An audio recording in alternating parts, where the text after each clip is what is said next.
Hi everybody, I'm Johnny Vasquez, founder of New Stitch a Day, and this is the very first episode of Knitting Helpline, the show where you get to ask your questions about your knitting and crochet problems, history, or anything that you just want to know when it comes to the fiber arts. And we bring on experts from the industry to help answer your questions. So today, my very first guest, I'm really excited to have with us Ann Hanson. She is a prolific knitwear designer joining us from Ohio, and I'm glad to say she's also a friend of ours here at New Stitch a Day. So, Ann, how are you doing? Welcome to the show. Thank you for having me. I'm doing great. How are you? I'm doing good. I'm actually filming for the first time in our new studio. Actually, the public is seeing this for the first time. So congratulations! Look at that. Yeah, it cost us all of $80, so in paint. But yeah, we got a lot of cool things going on at New Stitch a Day. But that's not what we're here to talk about here. We're here to answer people's questions. But before we get that, why don't we let people get to know you a little bit better? And real quickly, what is it that you kind of focus on in your knitwear? Well, I have a long background in garment construction. I worked in the fashion business for many years, and so in my knitwear design, I like to produce garments. We have a whole collection of sweaters that's building all the time for men, women, and children. And then I really made my kind of mark on the industry with my lacewear design, and using lace stitches for just about any type of accessory and or garment. And so we have lots and lots of shawls, lots of great accessories, both quick knitting and not, complicated and not. And this is our season now. The pre-Christmas season is the time when we get really busy. So. Absolutely. Well, thank you for taking time out of your busy schedule to join us here and to be our very first guest. So. Oh, it's my pleasure, and I'm so honored. Thank you. And it's so good to be back. What? It's great to be back. Yeah, absolutely. Yeah, we did an interview on Fiber Story TV a little over a year ago, and Ann's been a big supporter of what we do at New Stitch a Day. She was actually like the first person to do like a shout out to us, and gave us our big boost of 300 page views over the course of a day, and now we're at about 400,000 page views a month. That's awesome. Yeah, it's amazing, but we wouldn't have got there without people like you helping us out when we first started. So thank you for that. So let's get into our questions. The first person that has a question, her name is Teresa Ronk, and she wants to know about double knitting. So my assumption here is that she would like to know not just like how to do it, but maybe a little bit of like what makes it unique from other types of knitting. Double knitting is a process by which you create a fabric which has like a double layer. It's like an insulating fabric. So it has two public sides. And basically the way that it's executed is to put stitches on the needle, and then on odd numbered rows you would knit every other stitch or work every other stitch, and on even numbered rows you would work the alternate stitches so that each side grows at a different sort of at a different, slightly different pace from each other and separately. You're actually making two separate fabrics.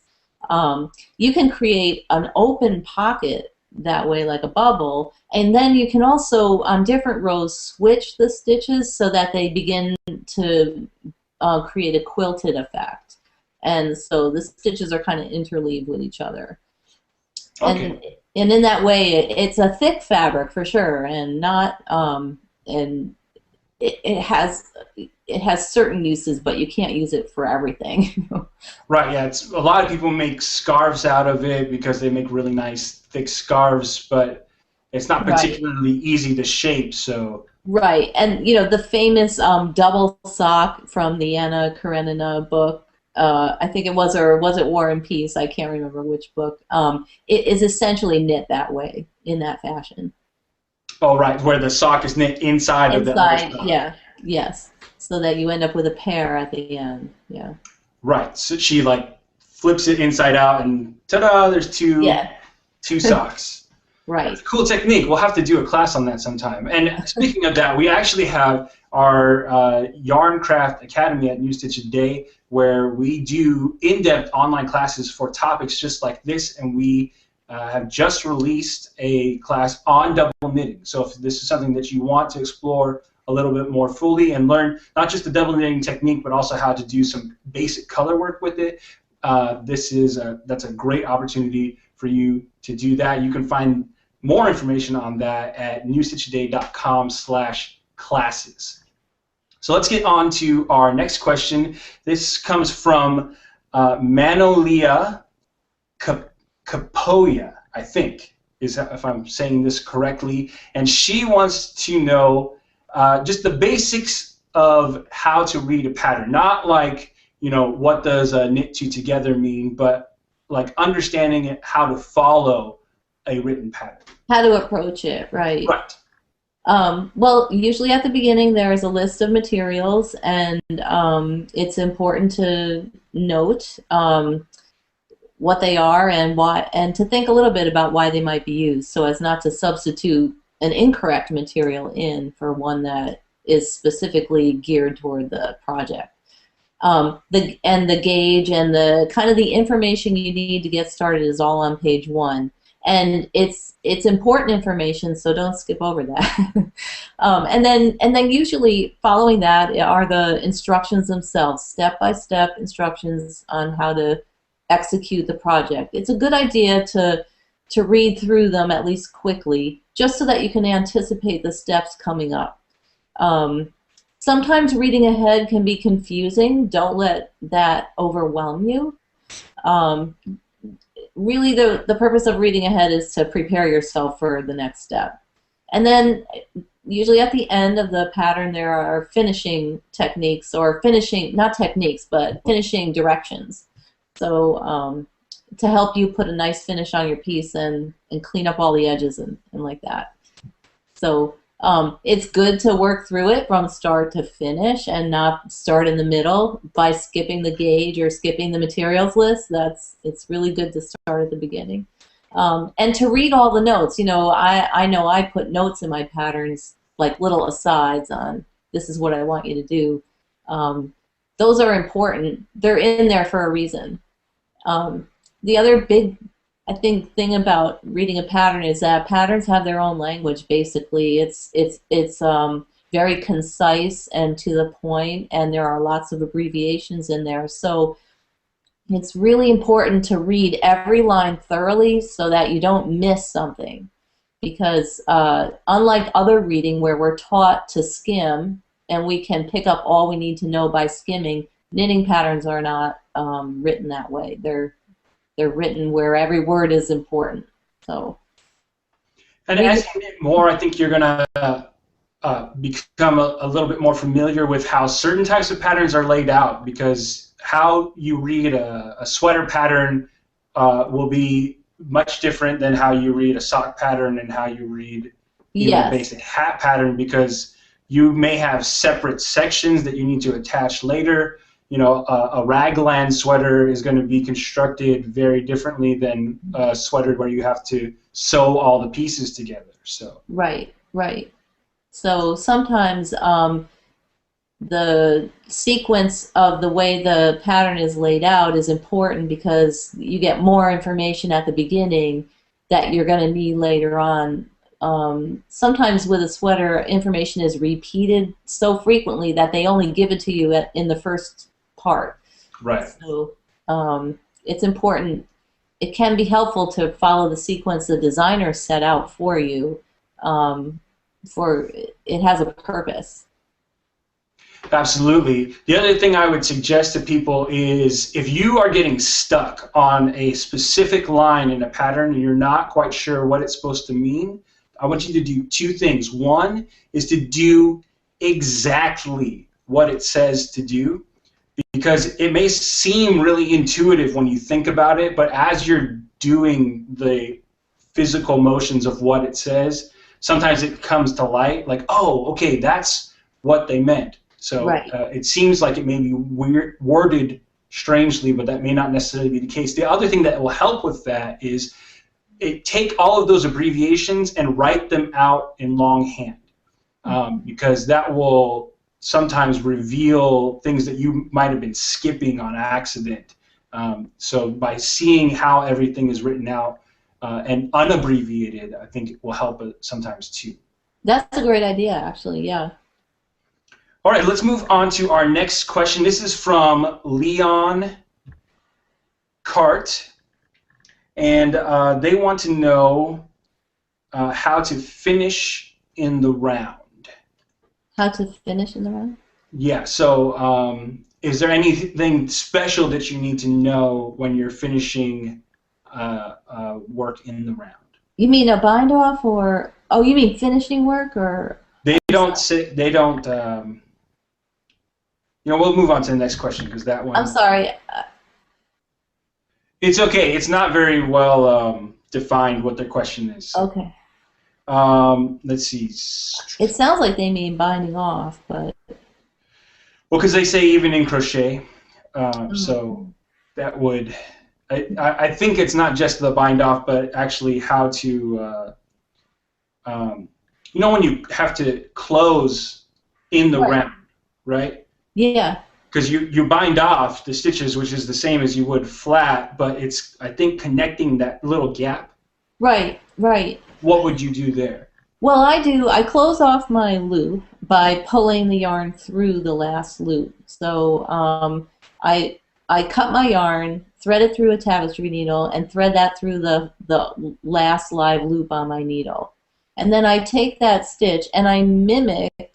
If you look at the top edge of the bind off, it looks like a crochet chain, and you can kind of thread the yarn tail from the last stitch you bound off, thread it through the beginning stitch you bound off in a mimicking a chain there. So I do that, and then I carry the thread down underneath the stitch and catch across that gap underneath the stitch as well. Then I just weave in my end, and that closes everything up nicely. Okay. We actually have a video on New Stitch a Day for crochet that uses a very similar technique for an invisible join in the round. Right. So we'll link to that in the show notes when we post this episode, so you guys can see that, and maybe by then we'll be able to put together a video tutorial to demonstrate what Anne just talked about for knitting as well. Mm-hmm. All right, next up we have Nancy Heaton, and she wants to know about short rows, particularly how to do a short row when knitting flat, so it doesn't create like a shape to it. Like a hole. Right. Oh, to make a flat, to make it lay flat? Right. Oh, okay. Well, that really depends on the rate at which you do your short rows. So if you're doing short rowing every row, it's going to make a scoop, it's going to make a curved shape. But it doesn't have to be a cup shape. Cup shapes occur when you decrease at the same time.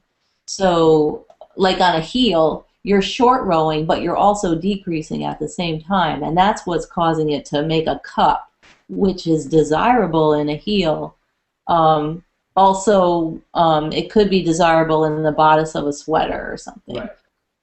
But for flat short rows, all you really would have to do is short row without your decreases in there. So, and then depending on how often you short row, how many stitches apart you make your short rows, that will also help to keep it flat. So if you short row every row and you're only increasing by one stitch, it'll say like when you knit to the place where you turned your work before, and then go past it by 3 or something like that. Mhm. Well, if you go past it by only one stitch, it's going to create a much more severe curve. If you go past it by 2 or 3 stitches, it's going to create a more gentle curve or Okay. an angle of some kind. Right, and that's a little bit. I mean, it's hard to explain something like that without showing it because it's so three-dimensional. Right. Um, but yeah, basically, it's I don't know. You did a good job of explaining that. I think if she's just trying to find, if she's just experimenting and she doesn't really and she's just trying to take what she knows about sock heels and apply it to a flat piece of fabric, she's going to end up with a cup. She's going to end up with a bubble. Right. So what she needs to do is eliminate her decreases. Right. Yeah, and a good strategy to experiment with this is find a pattern like on Ravelry that you can see uses short rows but lays flat. So something like a scarf. Yeah, like we have a couple of crescent shawls. The twig and leaf shawl is an example of one that has flat interface, but is also has decreases in it, so it doesn't cup. So Wandering Time is another one that has short row shaping, but does not, but lays flat. Right. Cool. Well, we'll link to those patterns in the show notes for this as well, so people can check them out and experiment them if they want to see, get a little bit more familiar with how you can use short rows to do shaping while knitting flat, or even not even to do shaping. You can use them just to make cool texture in your pattern. Yeah.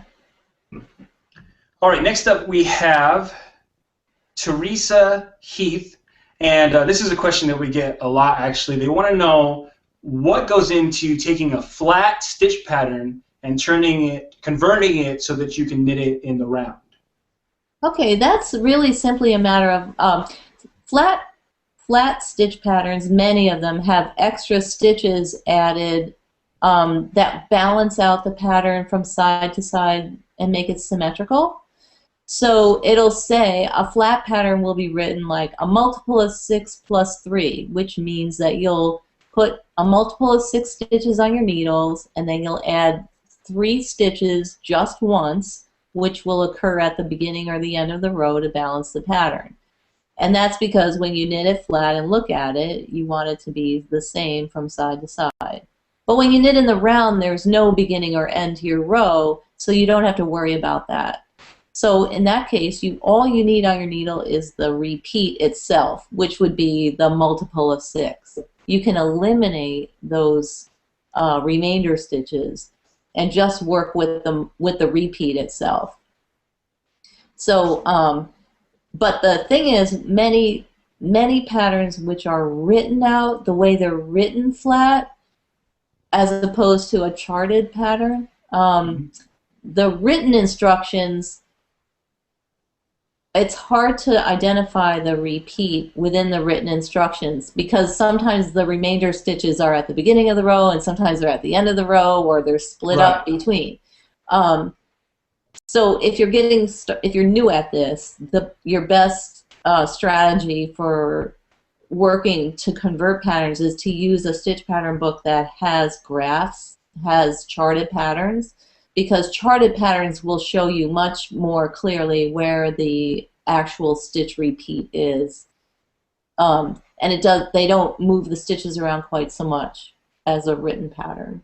That's a great idea. I hadn't thought about that before. You know what I'm talking about, right? Yeah. Yeah, no, I completely understand. So because you have the chart, you've got a physical representation of what the pattern should look like stitch by stitch. Right. And so it's easier to identify where the actual repeat for that begins and ends, because you're right, like even like the Barbara Walker stitch pattern books, they have a lot of like extra stitches added on the sides, particularly for like cable panels and stuff that have nothing to do with the pattern at all. Well, and even more importantly, the center of the motif in some of those written patterns shifts back and forth, and she's written it to make it user friendly so that the repeat doesn't begin and end in the middle of a double decrease, for instance.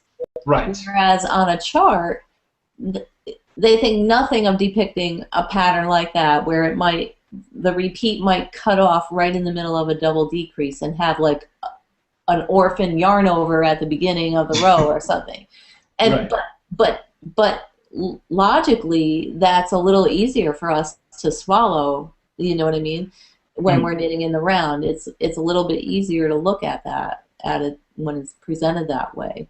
So yeah, some of those books that write out the patterns for you are striving to make it easier for you as a reader, but not necessarily as a writer of patterns. Right.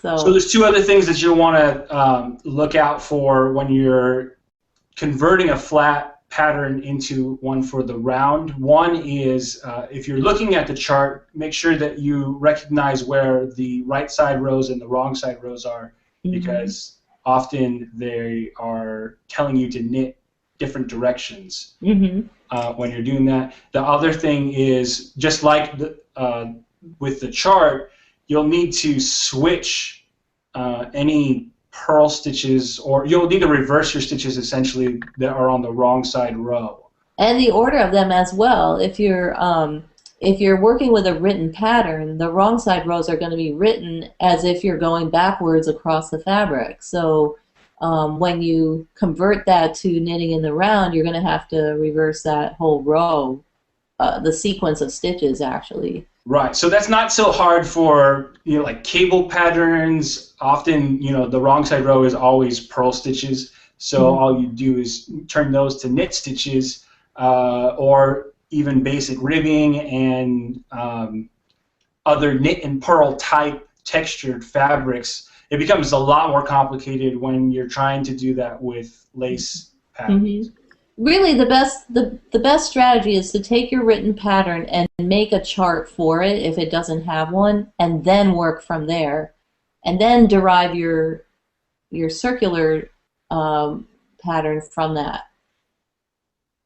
Right, absolutely. So it will take some work. It's not necessarily that easy to do, but it can be worth it depending on what it is that you're trying to make. Especially, it's really easy to make hats and socks cuffs out of most of the stitch patterns that are used in a lot of the stitch dictionaries. So having that as a skill will open up your world of design immensely if you're able to convert those patterns into the round. And if what we just said sounds overwhelming, then the key is to look at, start small. Like start with a smaller pattern that has all the wrong side rows in purl and is symmetrical. That's another good thing to look for. Start with something simple. Sure. And if you give yourself something simple to convert, your skill at it will grow very quickly. You'll be able to take on more difficult patterns, very quickly. Absolutely, small wins.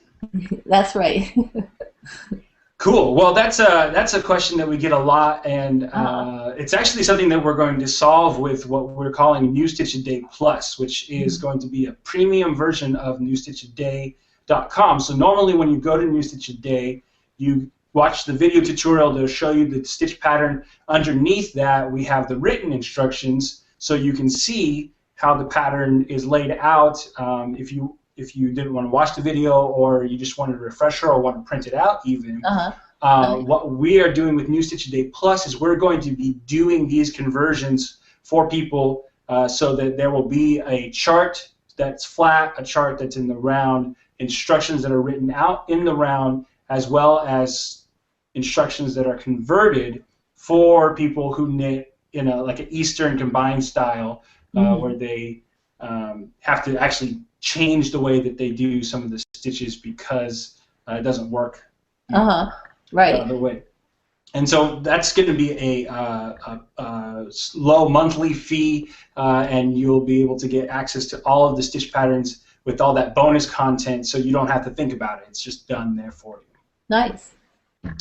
All right, so next we have Carrie Baker, and she is wanting to know what the proper way is to do a make one increase. My assumption is because when the pattern says make one, and you go and look up what a make one is, there's a make one right and a make one left and a make one forward and I make one back, and what's the case here? What is it that? And they're all the proper way. There's no there's never any one way to do anything. I mean, I can't think of many activities that have one way of completing them. There are many ways to do a make one. You can make one in the running thread between stitches, which is a matter of picking up that running thread and twisting it so that it tightens it so that you don't make a hole. And then you can make one by lifting the stitch from the row below. So you've got a stitch on your needle and you look directly underneath it at the stitch underneath and pick that loop up, put it on the needle, and knit it. And that's called a lifted increase or a make one out of the row below. You can do that on knit right loop or knit left loop depending on. Right, and you can do that on the right side of the stitch before you get to it, and you can do it after you've completed that stitch on the left side as well. So that's my favorite way to increase because it's almost completely invisible. Exactly. Me too. I'm right with you there. Well, and you do so many shawls, I would think that you do a ton of shaping work. Right. Actually, where you really see the benefit of that one is in things like gloves and in sweaters and things where the increases or decreases are very public, and so your shaping stitches are much more out there for people to see or not see. And they create a little detail pattern of their own, so you want them to look nice and you want them to be consistent. So the proper thing really, if there's anything proper or not proper, the proper thing really is to do whatever you do it consistently, do it the same way throughout your piece, and do it in a way that's appropriate for your piece. So your increases and decreases should go with the pattern that you're knitting. Right. Because there are some increases that are intentionally leave holes. So if you're doing a lace pattern, it may call for that because it's part of the detail that they want in the pattern. You can't just go, I'll just use this other decrease because I prefer that one, or increase. And that's a good point, because a yarn over increase, for instance, will not only create a different look, but it will create a different, it'll make it looser, so the fit will actually be affected if you substitute a different increase in there. Because make ones of all types will tighten the fabric. They'll do exactly the opposite. So there's a big difference fit-wise between the two types. Awesome. Well, I have a quick follow-up question on that because I have this problem personally when I do hats from the top down. I find it really almost impossible to do that lifted increase or the knit right loop or knit left loop when you're in those first rows. So I end up having to do like a knit one front and back for the first few rows and then transition over. Do you have any strategies for maybe making that? Because I hate the way that the knit front and back looks at the top. I have to say that I've run into the same thing, that the lifted increase is very difficult to do one on top of the other, where those first couple rows you're increasing on every row. It kind of relies on having a rest row in between the increased rows, and that's where you run into trouble with it. One thing that you can do is it's like I'm trying to think how this goes, and I don't have a book in front of me at the moment, but it's like knit one in the front of the loop and then yarn over, then knit one in the back of the loop, and it gives you a little bit, it doesn't give you that little purl stitch look. I'm not sure I'm saying that right, so I probably shouldn't go on, but I've run into the same thing as you have. You really can't do that lifted increase in that spot. So maybe what I try to do at times is, at least for the first couple rows, if I want to make sure that I keep that look, is shift those increases off, and then because it's at the top, you're not going to notice it as much. but by staggering it, it helps you keep that kind of invisible increase while still letting you do that particular increase. Right. And, you know, essentially the same thing with the knitting in the front and the back. You may not like the way it looks, but it's way at the top of the hat and you're not going to see it, too. So that's true. If you do have to resort to that, just be assured that it's not going to be as visible in that spot. And certainly you're not going to see it when you wear the hat. Right. Right. But if you want more information on all of the different types of increases that there are, you can check out, we have a whole section on newstitchaday.com that's just increases. And I think there's probably like 12 different videos on there right now that do increases both for the right side and the wrong side. So there's some increases that are done for the purl side as well. And you can find that at newstitchaday.com/knitting-stittionary, like stittionary. All right, next question we have is from Bolly Blatcher. She's from Colorado. I've met her before, actually, in person. And she wants to get your kind of idea about your thoughts on choosing yarn for a project. I know that could be like a huge topic, but maybe your approach. Well, she didn't say if she was using like an existing pattern that calls for a specific yarn, but whatever yarn the designer used in the pattern, they chose for a specific purpose. It's you know, it could be that it's multiplied and very smooth, or it's a blend of fibers that makes it drapey, or it's a 2-ply tightly twisted yarn that's very springy. And so every yarn has at least one strong characteristic that defines it. And you want to look for, if you're substituting, you want to look for a yarn with those same characteristics, first and foremost, if you want to achieve the same look. Or it may be a color thing. You know, the designer may have used a tonal variegated yarn, and you're trying to use something with a lot of contrast in it, and it's gonna, the colors in the yarn may erase the stitch pattern look.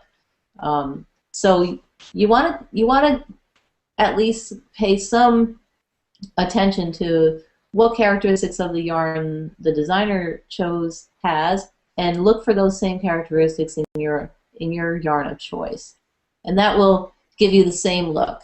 And if you're actually looking to go off-road and try something different, be aware that the choices that you make in your yarn are going to affect the way the piece looks, and possibly the way it fits and the way it drapes as well.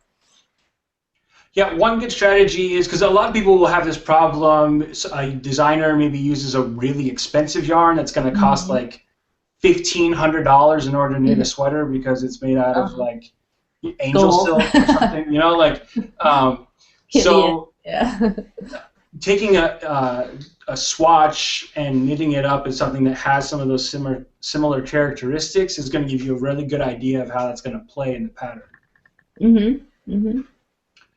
And also go to your local yarn store and ask them. Say, hey, this calls for this yarn, but I can't afford this yarn. Do you have something that is similar, you know, that might work? Compare labels. Another great thing is the Ravelry yarn search. You can go in and you can use the advanced yarn search to plug in the fiber content of the yarn in question and bring up all the other yarns that are similar to it, and that will help you understand, you know, the properties of that yarn and look for something similar, and then you'll probably find things in every price range by doing that.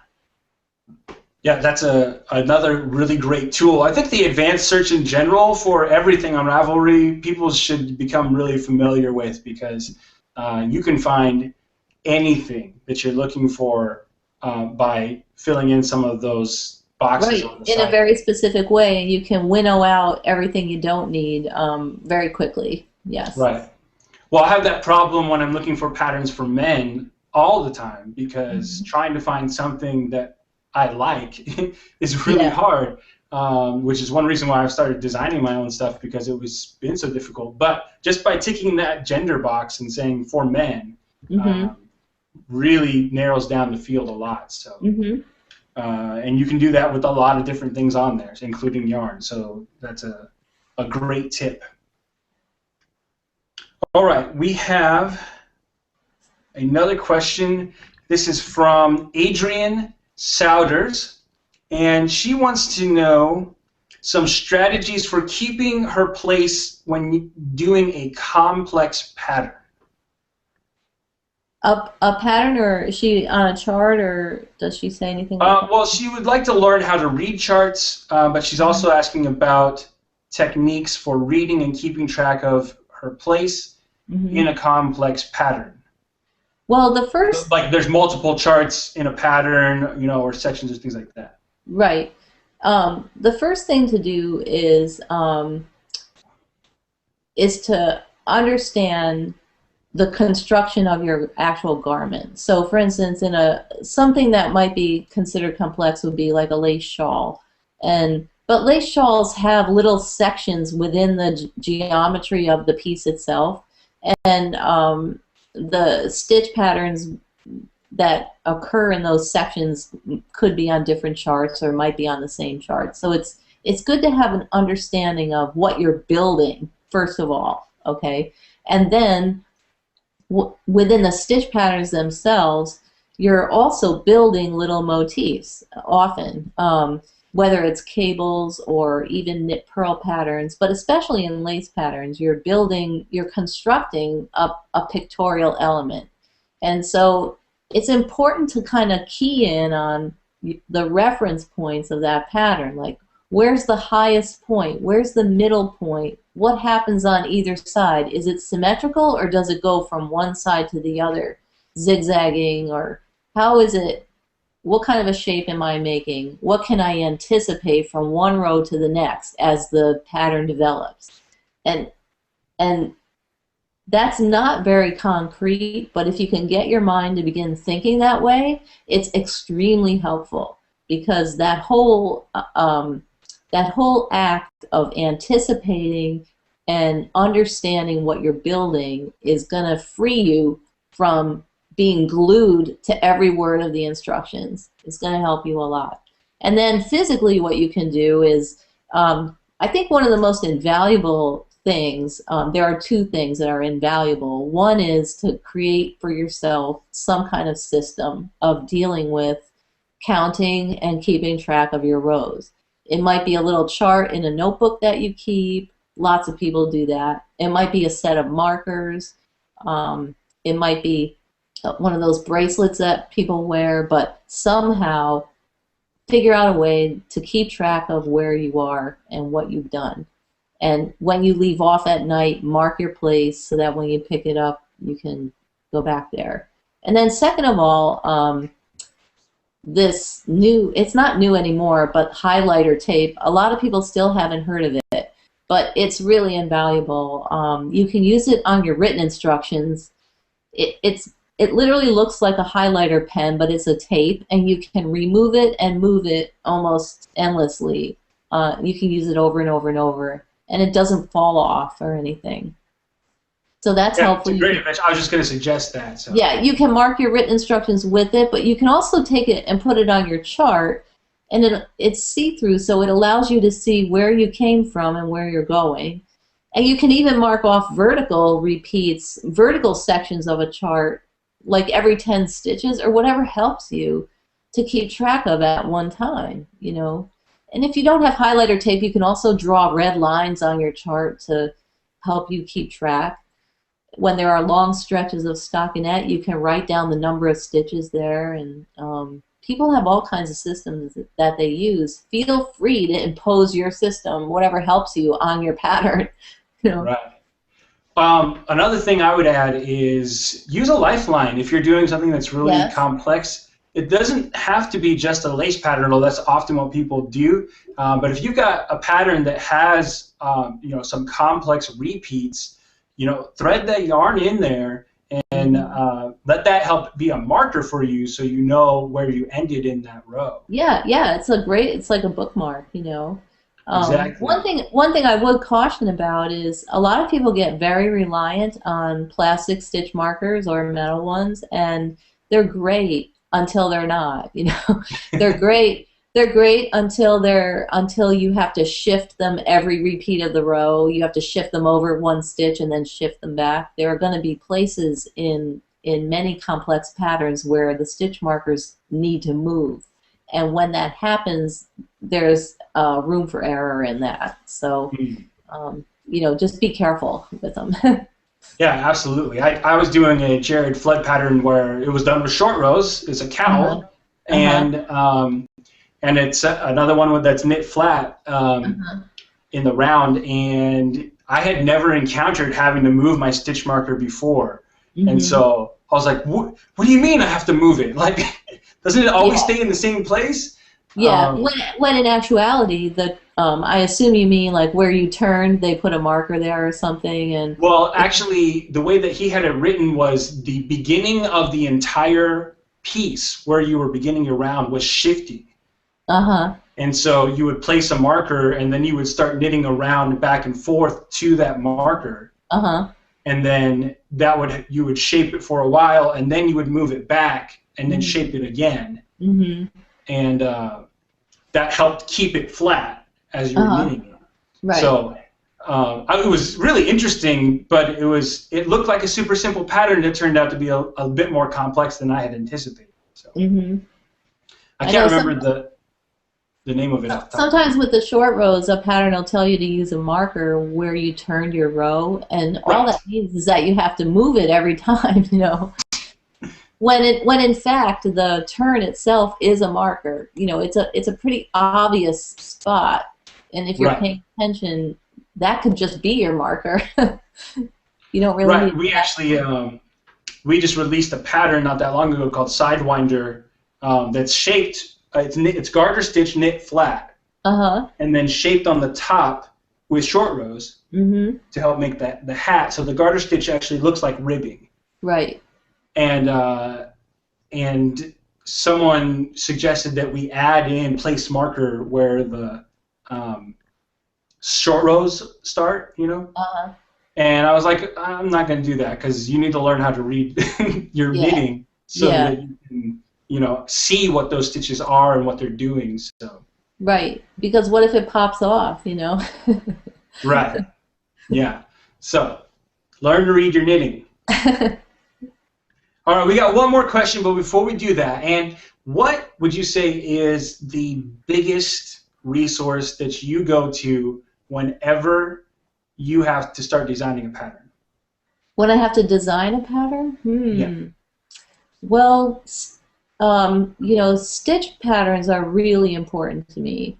So, I mean, aside from my imagination and the kind of goal I want to reach artistically, um, I would say my first muse outside of myself is stitch patterns. You know, motifs from my books. You know, and I have dozens of them, and I like to sometimes just leaf through them like magazines and see what pops out at me, and um, Right, and so. stitch pattern books are awesome, but the problem is that they're written, and knitting is a medium that is very active. Hmm. So on New Stitch Day, we have over 400 stitches now Hmm. that are video illustrated, just like your books, but we go step by step through each single one of those. Hmm. So you can see how it is formed as it's going, and you can see how those techniques are done, especially when you see an abbreviation that you may not quite understand how it's performed. We show it in the thing, and we link to all of those different stitch things, the stitch abbreviations underneath the pattern. So if you want to learn how to do a specific technique, you can go to that as well.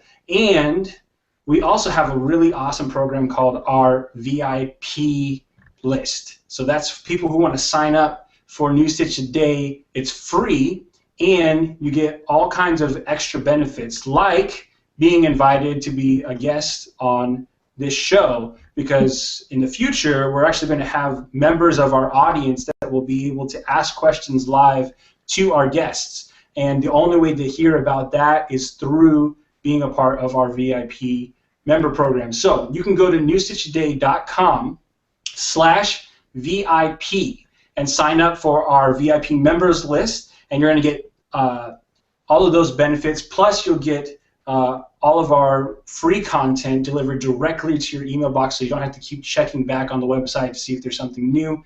And we do like special sales and giveaways and contests just for members. So check that out at newstitchaday.com/VIP.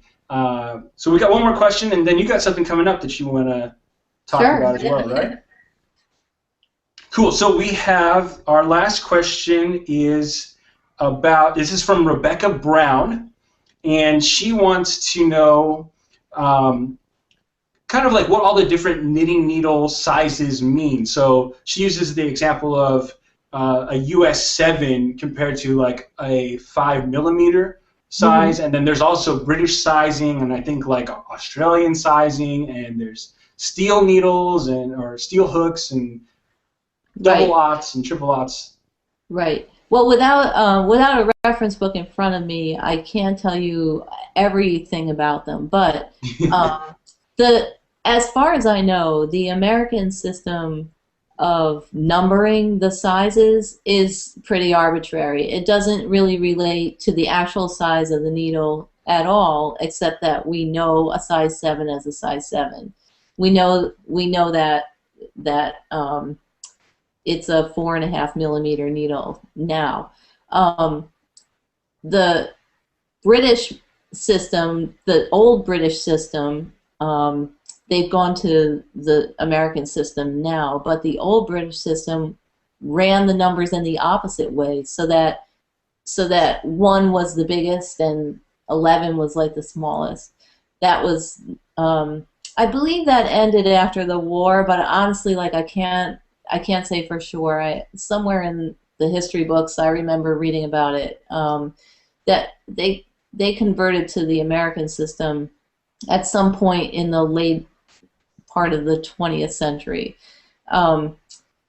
The metric system is the most accurate and the most consistent across the board. I mean, you can't.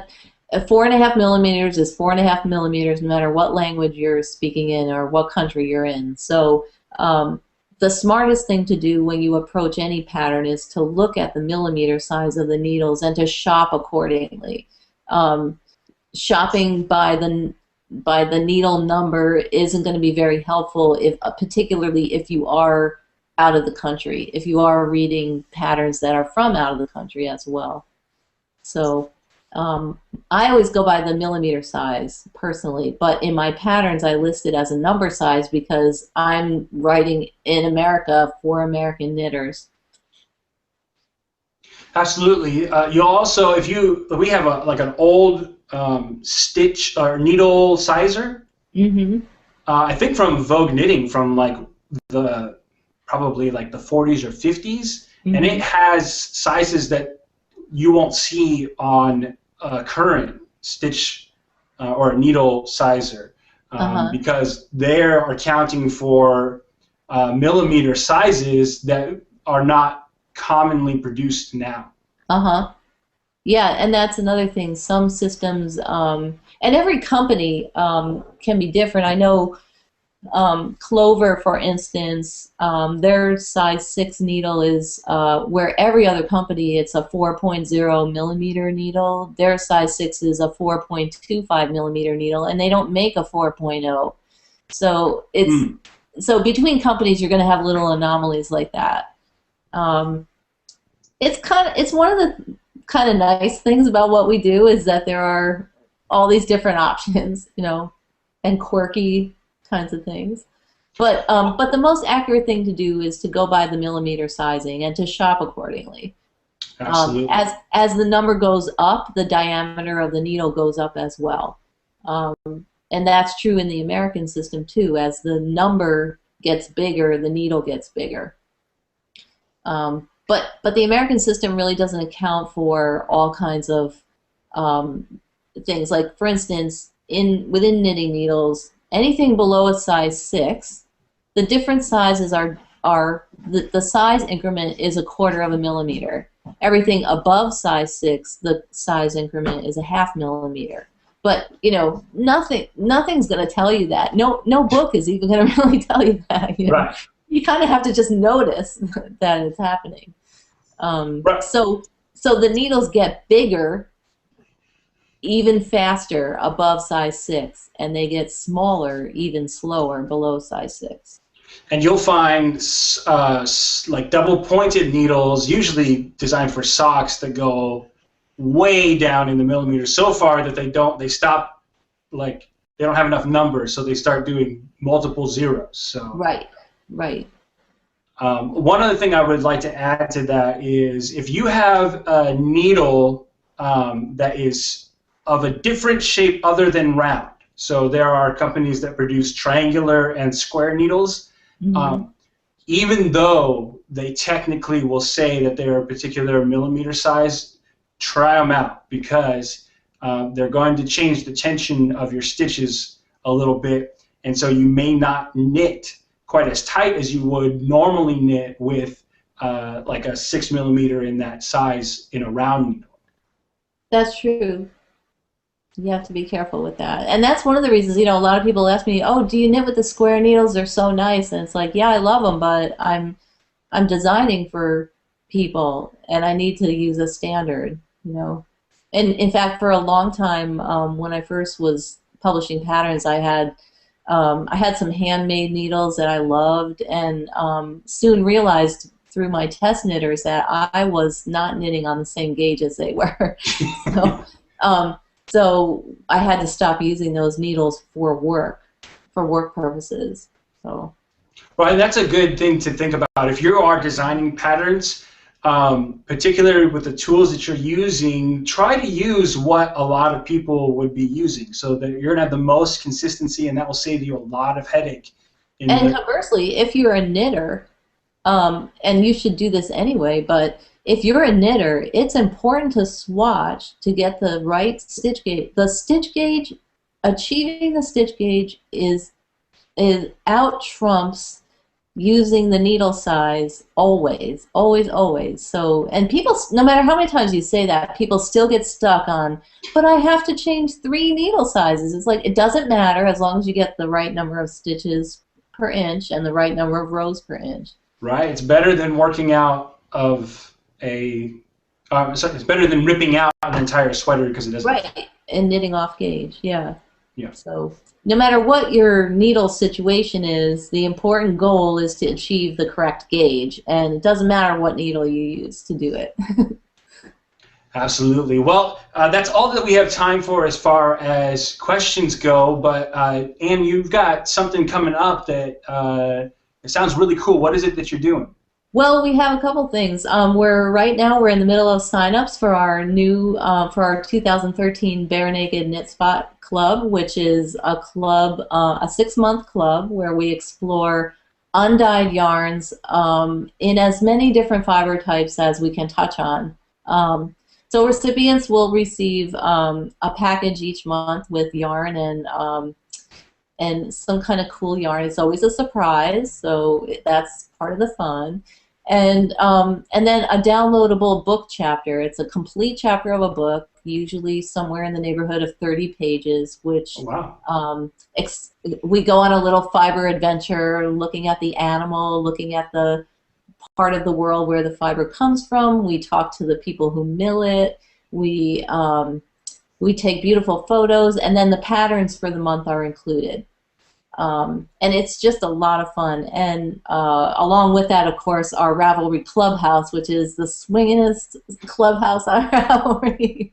We have a great group of clubbies and lots of fun to hang out with. So there's lots of KALs and all kinds of activities going on over there, swaps and discussions. And it's a ton of fun. And so from that, and for some time, we've been working on developing our own yarns, our own made-for-us custom yarns that we're going to be selling to everyone in the club and out of the club.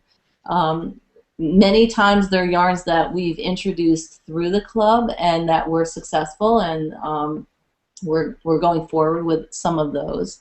And of course there'll be pattern support for that. And our first yarn is coming in right now. It's a beautiful alpaca merino blend, which we have in sock weight with a little nylon in it to help with some strength, just a little bit. And then we have a DK weight the same, and that's going to be called our breakfast blend, and it'll be in 5 colors, like cappuccino, latte, toast, flapjack, oatmeal, and so that's coming in now. We hope to have that up on our site very soon, and we'll keep you posted. That's awesome. So if people want to find out more information about the club, like what it costs and how long it is and all that kind of stuff, where should they go? They can go to knitspot.com and look right up in the right-hand corner. There's a big icon there that says Bare Naked Club, and they can press that, and it'll take them to the page where they can get information and pricing about the club. Awesome. And I know this is the second year that you've done this, so it must have been pretty successful the first time around. It was. And spots are going fast. This club begins shipping in February, so it makes a great Christmas present or an after Christmas present to yourself. But anyone can come to our Ravelry Clubhouse if they want to check it out as well and get a little more firsthand feedback from people on how they like it. And we also, in the club, we offer a pattern-only subscription, an ebook-only subscription, a single yarn subscription, and we offer a double dip as well. And right now, about half the people that have signed up have gone for the double dip because they know it's good yarn and it's something that they're not going to get everywhere. So that's awesome. Yeah, it's really fun. It's been both clubs have been a lot of fun, but the Bare Naked is really interesting, really something different. Yeah, it sounds pretty unique. So we will put links to all of that stuff in the show notes for this episode. Excellent, thank you. Yeah, no problem. And you will be able to find that at newstitchaday.com/helpline-1. Okay, so that will be. Or you can come to knitspot.com. Or go to knitspot.com. But you'll be able to get all the questions that were asked, as well as the links that we mentioned for resources throughout this episode at that webpage, helpline-1. So, cool. Now, if you have a question for one of our future guests, you can ask it in a multiple of ways. One, follow us on Facebook. We're always going to post up on Facebook that we've got someone coming on, and you can ask your questions. 2, you can send a message to us on Twitter using the hashtag KnitHelp. Okay, and so just tweet at us KnitHelp what your question is, and we will put that in the queue to answer. And you can also use the contact form on our website at newstitchaday.com/contact, and just go down to the bottom form. There'll be how can we help you, and you can pick question for Knitting Helpline and type in your question there, and we will find someone to answer it, someone awesome like Anne. If you have someone that you want to recommend, also you can use that form as well, or if you're interested in coming on and answering questions, you can go there to apply. Finally, follow us on Google Plus, because we are going to be letting people join our episodes live. So you'll be able to actually answer questions with Anne or our other guests in person. So you don't have to listen to me the entire time. And you can always check out the past episodes when we have some at newstitchaday.com under the Knitting Helpline link in the menu. And we also will have information on how to watch the show live when it's going live there as well. So that's kind of the cool thing about technology these days. We can do this in real time and let people watch it and participate. So yeah, you guys are great for getting it all out there too. We're doing our best. So we really want to help the community as much as we can and connect the community with people that can help them as well. So, and thank you so much for being a part of that. And again, you can go to knitspot.com to see all of her work there. She's got a ton of patterns. So. We do. We have patterns. Thanks for having me. I'm looking forward to hopefully maybe we could get together and have like a power knit-in when I'm out in Long Beach in February. That would be a lot of fun. Absolutely. Well, we'll talk about that more in a little bit. So, all right, we'll see you guys next time on Knitting Helpline. Okay, goodbye, everybody. Thank you.